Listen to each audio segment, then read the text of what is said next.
welcome to the very first edition of Another Culture. This is exciting for us, so thank you for being part of this. Almost all seemingly good ideas. Another Culture, which is a collaboration between Paper Planes and the Floating magazine, came up and germinated as an idea over a cup of coffee in a cafe.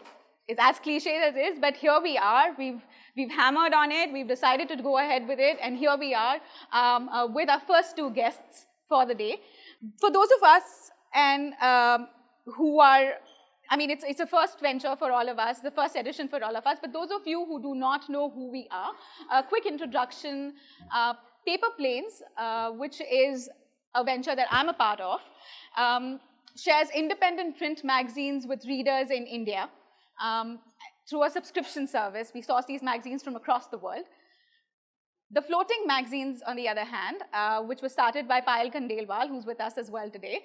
She's a journalist, and this Floating magazine itself is an online magazine which sort of chronicles the lives and works of artists based in Asia and the Middle East. Another Culture primarily was started so that Payal and I could get together and meet interesting people and have conversations with them. Truthfully, that is why we started Another Culture. But on a serious note, we also visualize Another Culture as a platform where we bring together interesting people to not just indulge in interesting conversations, but also somehow create possibilities of, new learnings and collaborations. Hopefully, at the end of this session, you guys will appreciate what we mean and get to understand us a little better. So, without further delay in this, I'm going to first introduce you to our first guest of the day. To my left is Romil Ratra. Romil is the director of Bellona Hospitality, which is the F&B arm of Phoenix Mill. This cafe and bar, which is 212 All Good, is his brainchild. Yeah. And Romil also has 20 years of experience in this hospitality sector. And one more trivia, Romil is also a chef by training. Welcome, Romil. Thanks. Thank you guys all for coming. We also have Manan Gandhi with us. Manan is the founder of Bombay Perfumery, which is a independent contemporary fragrance house based in India and very, very recently launched. Correct. We understand Manan grew up in Bombay, right? And dividing his time between basketball and his father's perfume lab, as I understand. Right. Manan also has a very successful business venture based in Grasse in France, where they supply fragrance ingredients to perfume houses across the world. That's right. So a big welcome to the two of you as well. Thank you so much for being part of this. Yes. Thank you for being part of this this first adventure of ours. I'm going to get straight to the questions. I think everybody is curious to understand the concepts and idea and the people that we have with us. Should we start with you, Romil, first? Sure. Yeah. So, Romil, you've got 20 years of experience in this hospitality industry. Yeah. You're also a chef by training. Which I never did, though. Tell us a little bit about, how did you come to be part of this culinary world? You want me to go back to the time when I had my 7 siblings and then there was a fire and 5 of them died and I had to cook? No, that's not a story we want to hear. No. Sorry. So let us hear everything that you have to say about how you came here. All of you have heard the phrase, there's no such thing as a free lunch. It's not true. I get a free lunch every single day. Every day. And that's the only reason I do this. Just so I can get those free lunches. No, so I think on a more serious note, I truly believe I'm one of those lucky guys because I get up every single morning saying I want to go to work because I love what I do. The whole idea of being able to create something, the whole idea of being able to nourish people. I was going to say touch people, but it sounds really shady, so just nourish is good. I started my career with the Taj, lived in Mumbai all my life. The Taj was great, best hotel school in the world. Moved to Barcelona to be a cook for some time, which was a mind-changing experience. Got back here, set up a restaurant of my own, lost everything. Fortunately, we managed to make it back. Since then, it's just been fun and free lunches. I'm not going to go into a whole bunch of gyan about what I've done in the past. What I'd really like to talk to you guys about is what we're doing here and what we hope to do as we go forward. The only thing I didn't get was to live in a place called grass. Yeah, yeah. I want to live in a place called we're going to grass. hear more about that from Manan, definitely. Sure. But before we move to Manan, we know you've been around for 20 years. We've seen a change in food culture over the last decade or so. We've seen food evolve. At the same time, we just when we thought we've heard all the terms associated with conscious food. We've heard organic food, we've heard superfoods, we've heard slow food movement. We hear about food for the gut. You want to tell us a little bit about what is this food good for your gut, which is what 212 All Good is all about. Okay, so before I get into that, we're not a health cafe. We're not diet food. We don't promise to make you thin if you eat here every day. We're none of those things. The idea to do food for your gut. Why did we do this? 80% of our wellness sits in our gut.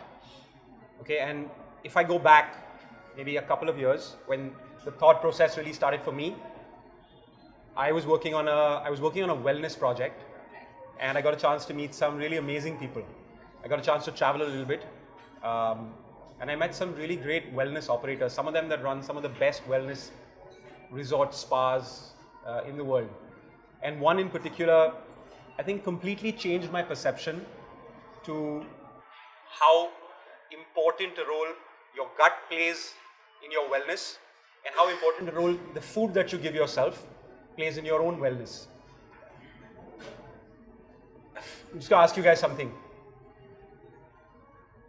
A brown bread toast with an egg white omelette. Is that a clean, healthy breakfast? Yeah, imagine, yeah, Probably. I would. Okay, so instinctively, yes, we'd all say yes. But then if you get into the science behind it, Right. everything changes. Right. So I'm going to add a bunch of stuff to say, but I'm going to leave you with a simple thought. Right.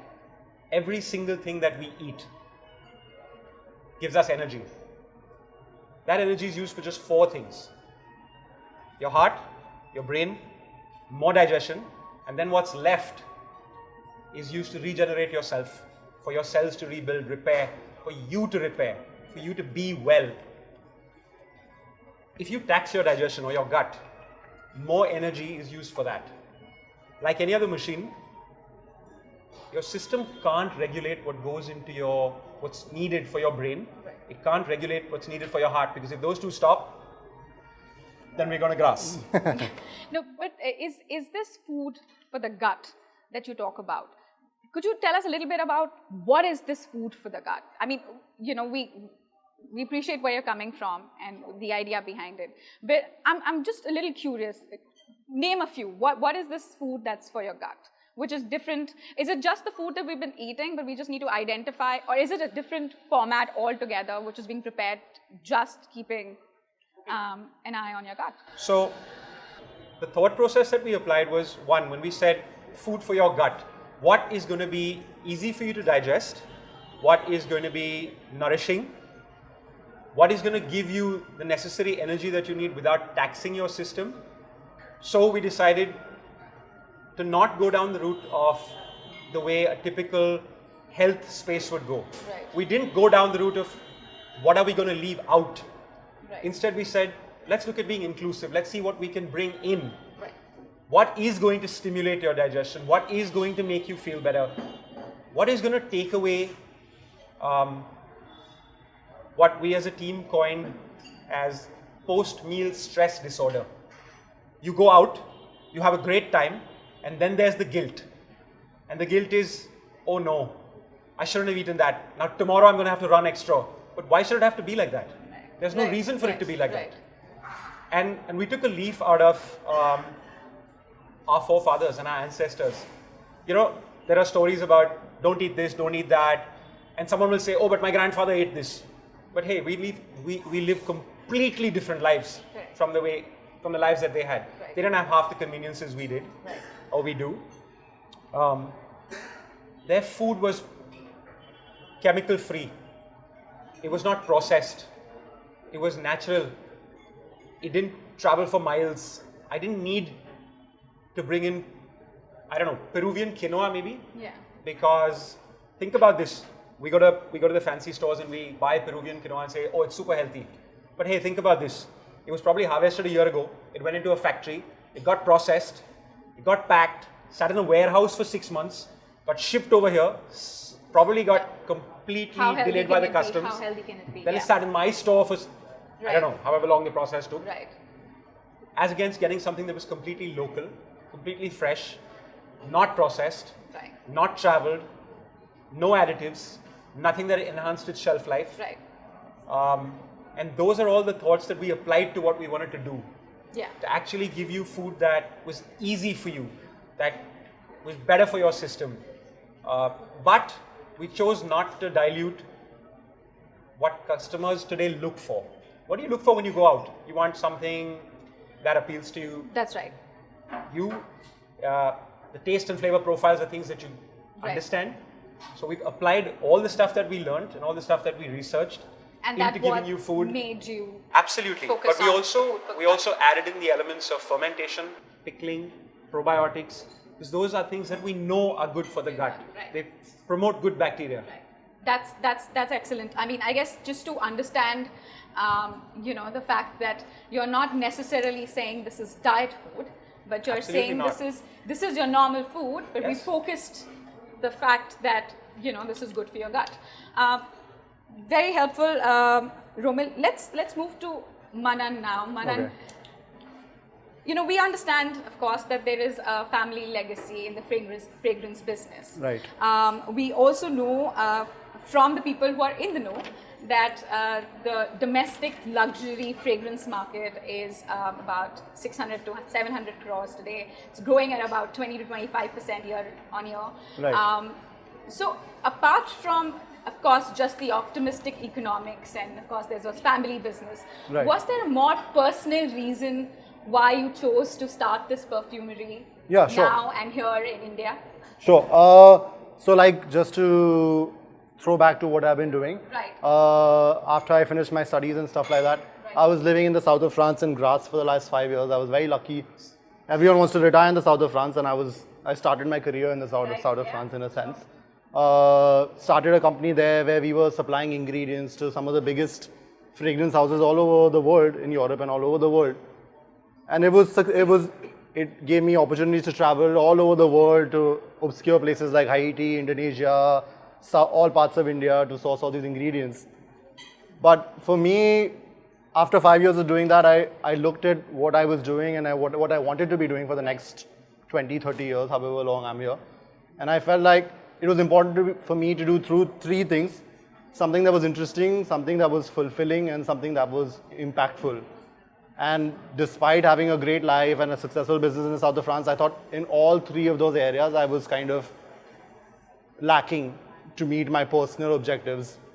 And an important part of that was because I was in this kind of B2B space where... Tell us a little bit about the personal objective that you just spoke about. What was it personally that allured you to doing this at this point? Right. So like what I was doing was such a B2B kind of space, I was missing this whole kind of creative aspect, Right. working on a product which ends up on a shelf or ends up in the hands of a consumer. I can get direct feedback from them. So that was a big missing part in my kind of career space, this kind of creativity of having a brand, creating a brand, stuff like that. That was missing. I felt like on the impactful side, what I was doing was, sure, it was great in its own space, but it was not, because it was not consumer facing, it was not like a large, like a global, I was not facing a global audience, so to speak. Yeah. So those are three things that I kind of mainly wanted to address when I started this. And we can come back to the economics, of course, right now with this whole Make in India movement. Right. People are looking for interesting homegrown brands, not just in fragrance, but in design and fashion, in food, whatever it is. Indian consumers are becoming smarter and smarter. They are not just happy to buy something off the shelf which has been imported from, as a made in France sticker doesn't make it any better than something that is made here. People's design sensibilities are improving dramatically. Yeah. So people want not just the kind of cliched Indian products with elephants and lotuses and flowers on it. So I thought it was a good time and space to do something interesting, and it kind of fulfilled this goal of mine to have, personally, to have this kind of creative aspect to myself, and also professionally, I felt it was an interesting economic. That makes sense. I guess this is a good time to, I mean, if your personal inclination towards creativity and, you know, especially given the change in times that you mentioned about, this is a good time to be doing this. So that's wonderful. Manan, you also describe Bombay Perfumery as a contemporary fragrance house offering progressive perfumery trends. Right. Do you want to tell us a little bit about that? Sure. You know, the use of word contemporary and. So what make perfumery ingredients is not like every day you're going to find some new flower which you can put in a fragrance, right, or some new wood or I don't know, leaf that you can put in a perfume. But when we say contemporary, we mean that the way we use the ingredients, like a perfumer has 1200 ingredients in their palette. How they use them is what makes them contemporary or traditional. So you can go the traditional route and make a very floral fragrance or a very fruity fragrance or whatever it is. But by contemporary, we try to go in olfactive directions which are new or progressive. Like you take a ingredient like for example what we have, we take an ingredient like tuberose, which is a classic, and then you mix it with leather. Or you take an ingredient like black pepper, which is used in food or flavor, and you put it in, you thrust it in a perfume as a central ingredient of a perfume. So to use these kind of ingredients which we have for a long time, but put them in this kind of modern context, or put them in a direction which people are not used to seeing it, is what makes it. And like you said, now is a good time to get creative with everything. So. I think so. People are looking for new experiences, especially we are kind of in this luxury sort of space. So the kind of product we give to a customer, they don't want something which they've smelled before, or something that their mother used to use, or something their grandmother used. They want something which is different, and that's what we're trying to do. You know, and that actually brings me to, you know, one question that's on my mind, and that sort of applies to both your industry, is about, you know, the balance between traditionally what's done and your instinct. You know, to start with you, Manan, you know, you mentioned, if you could just take us through, one, the process of perfume making, and two, you know, how do you sort of balance between how much creativity or experimentation you can do with, or how much you need to stick to the traditions of what's been accepted by, you know, your audience.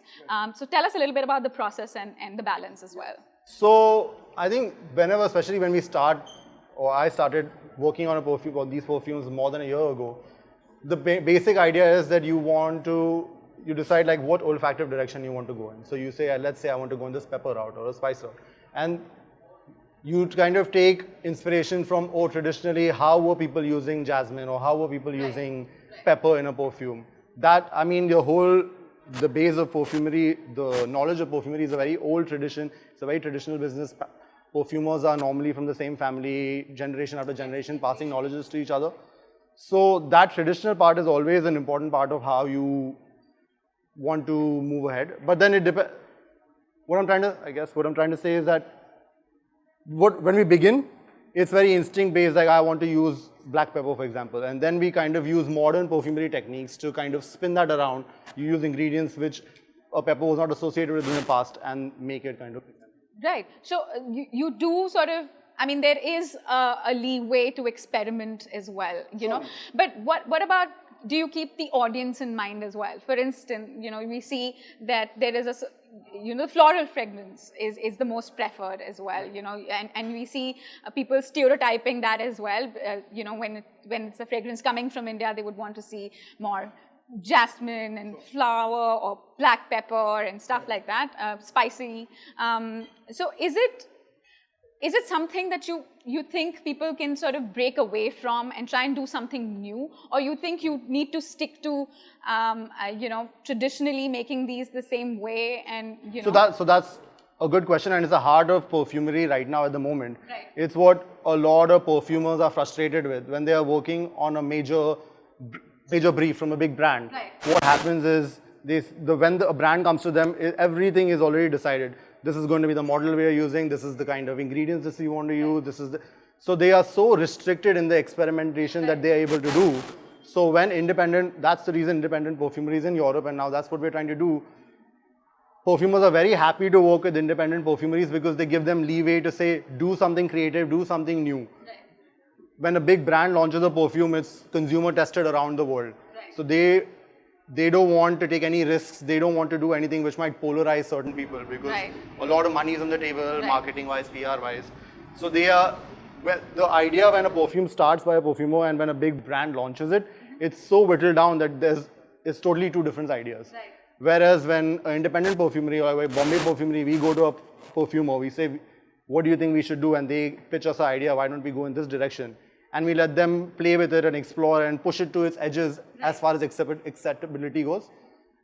And I think that's how if you want to kind of push the envelope, it comes to luxury, where the space we are in, you need to be pushing the envelope and you can't just be following market trends and can't be doing acceptable things just to be likable to everyone. Tell us which perfumes of yours would you say are more experimental? So we've launched a range of 8 just a month ago. 3 are men, 3 are women, 2 are unisex. I would say that 2 of the unisex fragrances are the one which I feel are most kind of pushing the envelope as far as the concept goes and the final product goes as well. We wanted to be the first kind of brand in India which also brings this unisex trend to India because globally all perfumes are moving towards unisex kind of directions. Perfumes are so personal that what somebody might find feminine is not necessarily true. It's all a marketing gimmick finally. So the 2 unisex fragrances that we have, one is a very interesting one which we call Chai Musk, which is kind of this play on chai and making it how to turn Indian chai, which has all these like very flavory kind of ingredients, which is we associate with consumption, and how to turn that into a luxurious fragrance. So that's one which I think is very different, very polarizing, but has very interesting elements. And another one, our second one, which we call 1020, which is kind of built around this concept of ginger and vetiver. Again, it's very experimentative because we are used to seeing ginger in food and it has such an overpowering aspect to it. We are used to it in Indian kitchens and things like this. So people are like, are you sure you want to make a fine fragrance perfume which is around ginger? And I find And this is your unisex. This is a unisex one. And it's kind of one of our most polarizing and different ones from what people are used to smelling in. But we've got great feedback for it, so it kind of encourages us to take more risks and to do interesting things. Sure, yeah.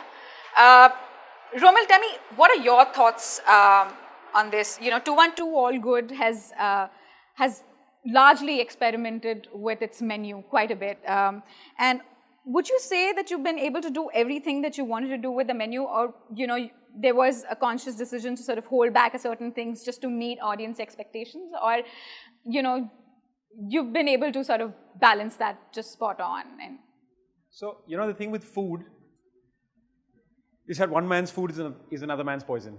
Right. Much like fragrance, it's personal. I think with what we tried to build, and the reason I say what we tried to build is because we're still trying every day to get better. Right. Because I may give her something and I'll give you something. You may love it, she probably won't, and she thinks it needs more spice, it needs more flavor. Right. So for us, I think the core was, we had an idea. And we had an idea based on our gut instinct. Right. Sure. But I think while we had the idea, it was very important for us to be able to back that idea up with facts, to back that idea up with not just words, but the science of how to make the idea come true. Sure. Tell us a little bit. So I think where I was trying to get with the question was, you know, there are certain expectations out of food. You know, there are certain preconceived notions of what people would enjoy in a certain kind of food. And it's difficult to break that. It's not easy, let's just put it this way. It's not easy to break that preconceived notions or conditioning that we've been through over the years. We know that when we see a burger, we need tons of fries with it. You know, we want tons of, when we see something dessert based, we want it to be super sugary because we're craving for that. How does your menu sort of tackle that in terms of, I'm not saying that you're not putting sugar or potato on your plates. I'm not putting sugar actually. Oh, that's great. So how do you... Not refined sugar in any case. Great. So, you know, so like I said, there are certain changes that you want to put out there, because I think it's also a consumer education to a great level, right? It's not like we all know everything about food, and especially because there's so much about food that's already out there. People are really confused about what's really good or bad or whatever. So there are all these information that we have. So at some level, there is also a need to sort of let people know what's really good. It's almost like educating people about it. But is that a big challenge that you see, or do you sort of go in like, okay, you know what, people expect this, let's put this on the menu? Okay. Is that true? So here's the thing. When we decided that we were going to do all good, we first set a series of filters for ourselves, because we wanted the concept to have integrity. Right.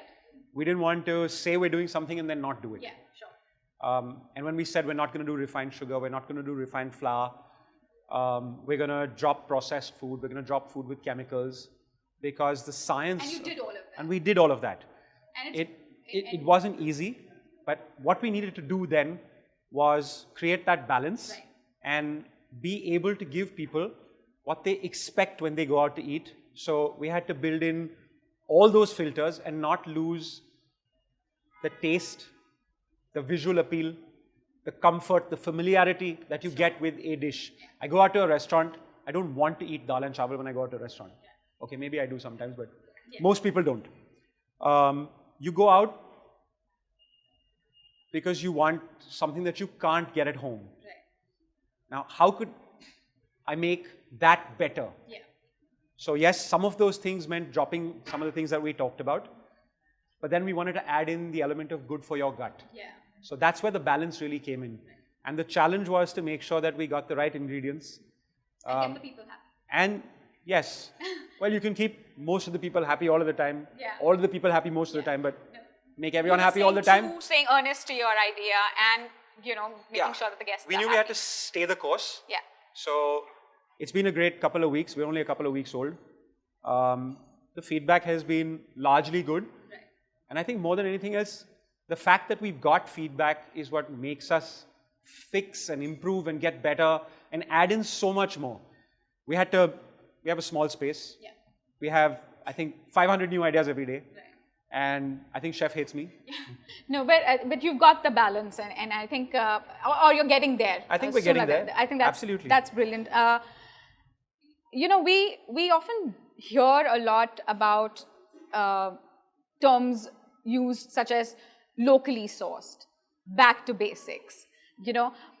What do you think, Romil, particularly in the food industry, what is really driving this kind of movement where people are wanting to sort of source things locally, go back to basics? What do you think is the driving force behind this?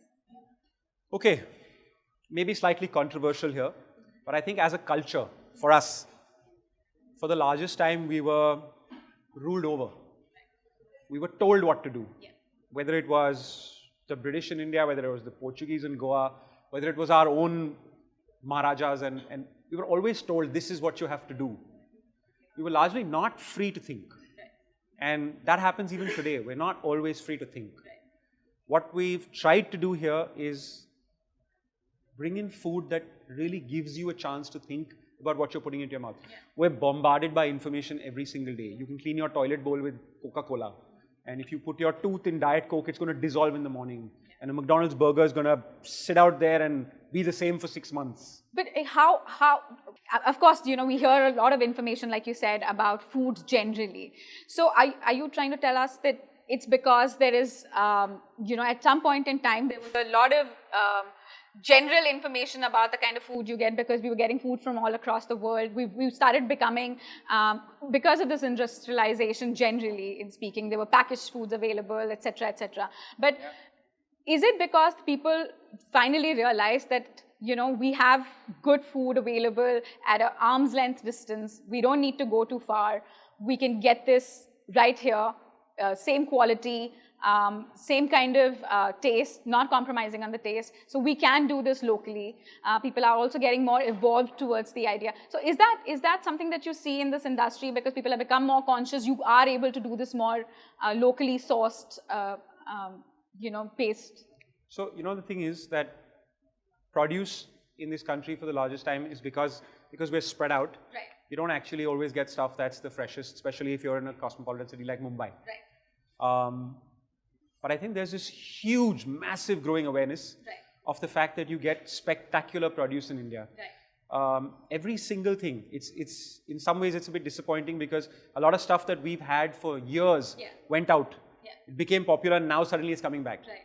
Haldi doodh, the turmeric latte. Yeah. It's all available here. Yeah. Yeah. Every single thing. And a lot of the core of everything is that if it's going to be fresher than before, techniques are better, logistics are better, there is no reason to go outside and get stuff. And I remember you mentioning when we spoke earlier, you are now able to even get, some stuff. I think some Uttarakhand, you sourced, what was that? Yeah, the chef's team sourced miso. Miso. Which is super good. Yeah, but right here. It's right here, Uttarakhand. in our backyard. You don't need to go too far looking for it. People are walking into fancy food stores and buying Uncle Bob's red rice, or whatever the brand is called. Yeah. But it grows in Karnataka. Right. You get bamboo rice that's super good for you. The world is talking about moringa. Hey, it's a drumstick. Yeah. We ate it as kids in sambar. We still do. We make chutneys out of it in South India. That's right. Every single thing is available in this country. We truly are actually a land of abundance, but we just don't know it. So people are now becoming People more are realizing. and more. Yeah. Absolutely.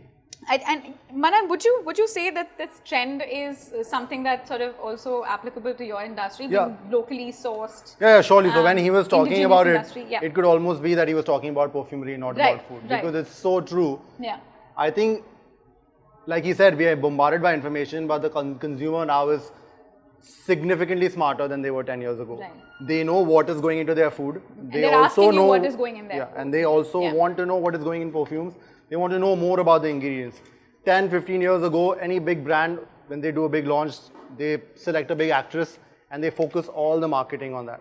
Now you see more and more brands, the champion, or what we call the champion or the hero of the launch is the ingredient. Yeah. Is there sandalwood in this? Is there jasmine in this? Is there gaiac wood in this? Is there patchouli in this? 10 years ago, most people would not know what patchouli is, what agarwood is, what vetiver is. A lot of people are aware now. They want to see these ingredients. And is there an fragrances. effort to sort of consciously also source things locally? Right. Yeah. So again, like when he was speaking, it was so true. Like India is really the land of abundance.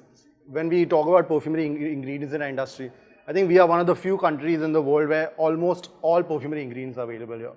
Otherwise, if you're sourcing for perfumery, you go to Paraguay to buy something, you go to Indonesia to buy something, but you come to India, you can buy a lot of things. You have florals in the south, jasmine tuberose, Dior and Chanel and all these guys have been sourcing.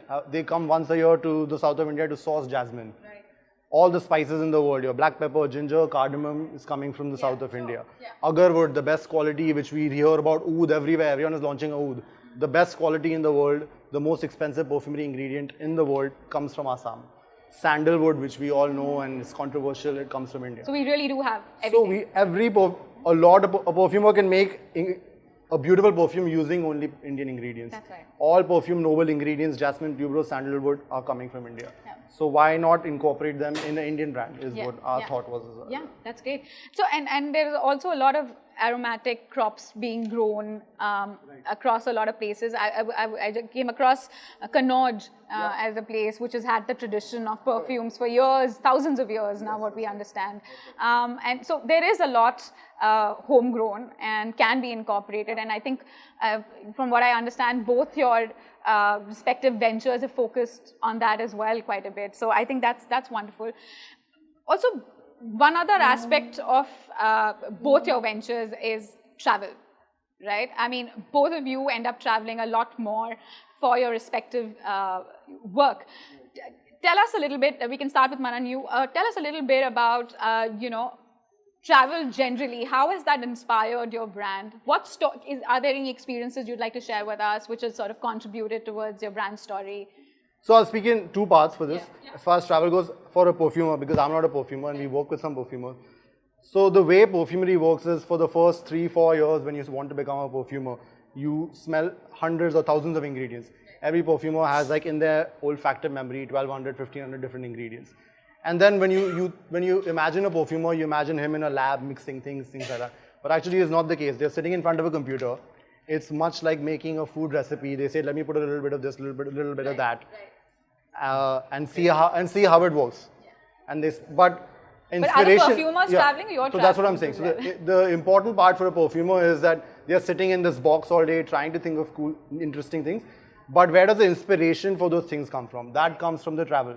Like if I have a perfumer who worked on one of our perfumes, the chai musk, the inspiration for this perfume came from when she was having a chai in Juhu like 5 years ago. And that chai was different from the thousands of other chais she had before because that had fresh lemongrass in it. So the inspiration from that perfume came from a travel.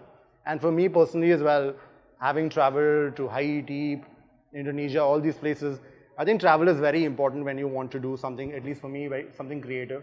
When we're sitting in front of a desk all day, we are really reacting. But when we travel, we reflect. We think about what we want to do, why we are doing it, and how we go about doing it. So it was very important for me in this venture, my experience in the last few years. That's done well. What about you, Romil? How much has travel inspired the All Good brand? I think it's not just about the All Good brand for me. Yeah, sure. Travel for me is, I think, the most direct and probably the most visceral way of feeding your own soul. Sure. Okay, it just doesn't get better than that. Yeah. I think experiencing new places that you're not familiar with, it just impacts your entire world view. And then what you get out of that and what you maintain from that actually defines what you're going to do. Anything during your travels that you saw or learned that you brought back to the idea behind All Good? So I think most recently, before All Good came up, I got a chance to go to Scandinavia. And some parts of it were bleak. And some parts of it were just so minimalistic, but so unbelievably beautiful. Right.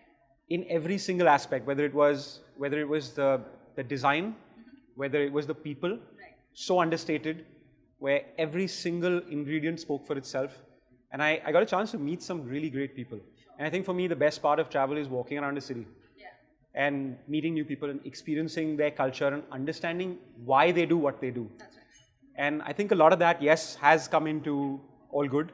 Some of it as part of design, some of it as food, some of it as the finer details that we wanted in terms of where we would push the marketing as well, where we would choose to hold back and let the product and the service and the experience speak for itself, because that is very Scandinavian.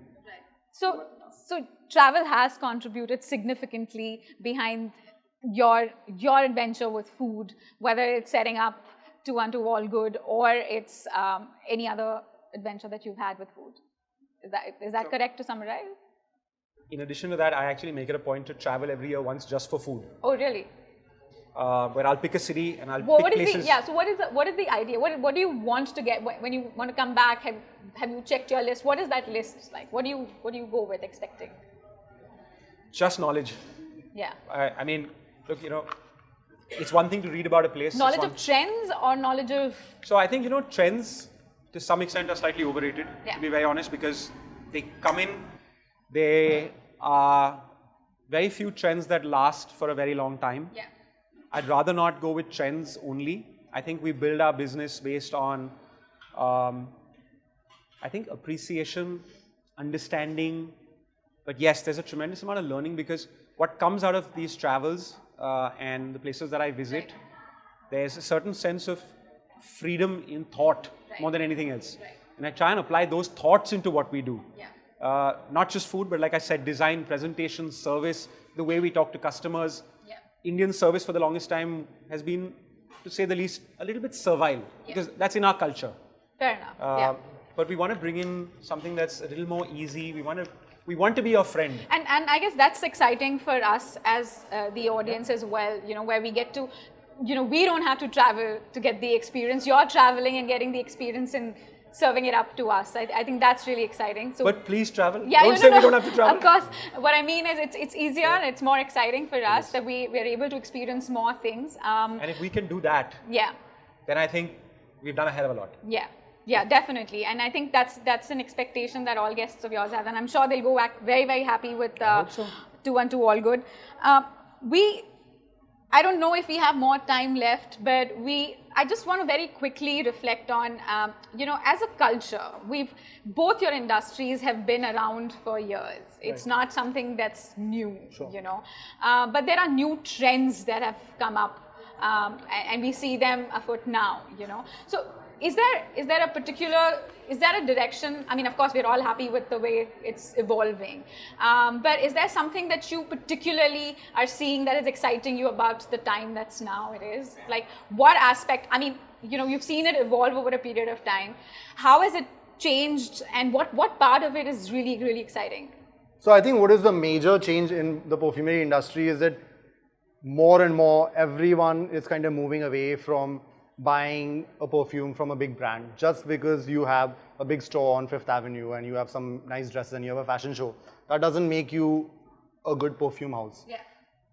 More and more consumers, the ones that we want to sell to, they are looking for independent brands. Right. They are looking for brands which give them more information about what's inside the bottle. They are looking for brands which don't put all their money in making a fancy bottle with a gold on top and a silver at the bottom. Right. People are looking for perfume houses which put all the money inside the bottle, not outside the bottle, and in the marketing. Yeah. I think that's a great trend. I think that's all the time that we have today. I really hope that people have taken away, interesting ideas with them from this conversation. So thank you very much, Manan and Romil, for your time. I think it's wonderful to hear so much.